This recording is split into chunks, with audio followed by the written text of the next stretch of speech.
नमस्कार, प्रभा साक्षी के शंख ध्वनि कार्यक्रम में आप सभी का स्वागत है।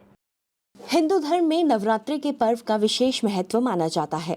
चैत्र माह के शुक्ल पक्ष की प्रतिपदा तिथि से चैत्र नवरात्रि की शुरुआत हो जाती है।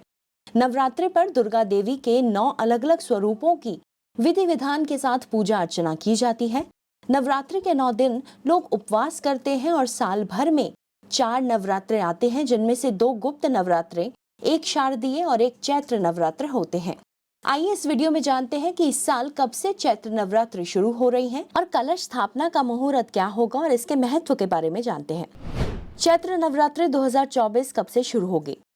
हिंदू पंचांग के अनुसार चैत्र माह के शुक्ल पक्ष की प्रतिपदा तिथि 8 अप्रैल की रात को 11:50 से शुरू हो जाएगी, जिसका समापन 9 अप्रैल को रात 8:30 पर होगा।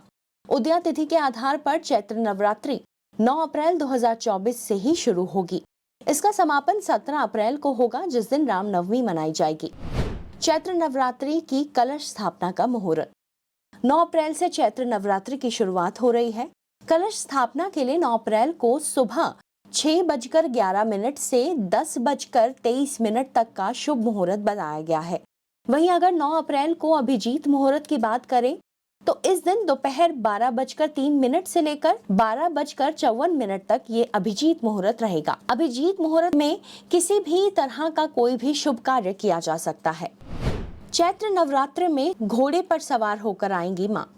इस बार चैत्र नवरात्रे पर माँ दुर्गा घोड़े पर सवार होकर आएंगी। मंगलवार को चैत्र नवरात्र शुरू होने के कारण माँ का वाहन घोड़ा होगा। माँ का वाहन नवरात्रि के आरंभ होने से तय होता है।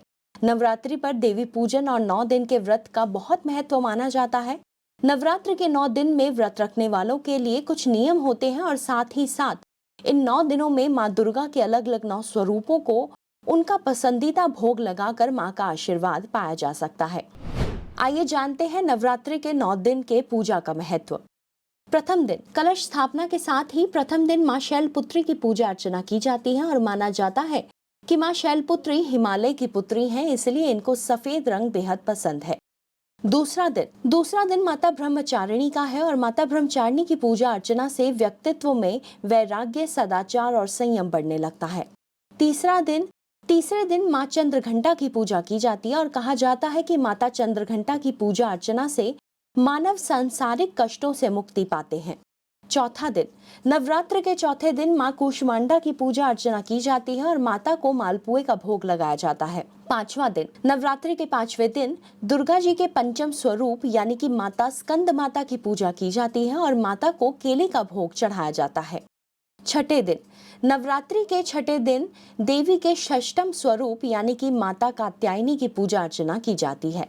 सातवां दिन नवरात्रि के 7वें दिन माँ कालरात्रि की पूजा अर्चना की जाती है और माँ कालरात्रि शत्रुओं का नाश करने वाली है। 8वां दिन नवरात्रि के 8वें दिन माँ महागौरी की पूजा अर्चना करने का विधान है। महागौरी की पूजा करने से मनुष्य के सभी कष्ट दूर हो जाते हैं और घर में सुख समृद्धि आने लगती है। 9वां दिन नवरात्रि का 9वां दिन माता सिद्धिदात्री का है। मान्यता के अनुसार इस दिन भक्तों की सभी मनोकामनाएं पूर्ण होती हैं। अगर आप भी लेना चाहते हैं देश दुनिया की तमाम जानकारी तो आज ही सब्सक्राइब करें हमारे चैनल को। साथ ही नीचे दिए बेल आइकन को जरूर दबाएं ताकि हर अपडेट आप तक पहुंच सके।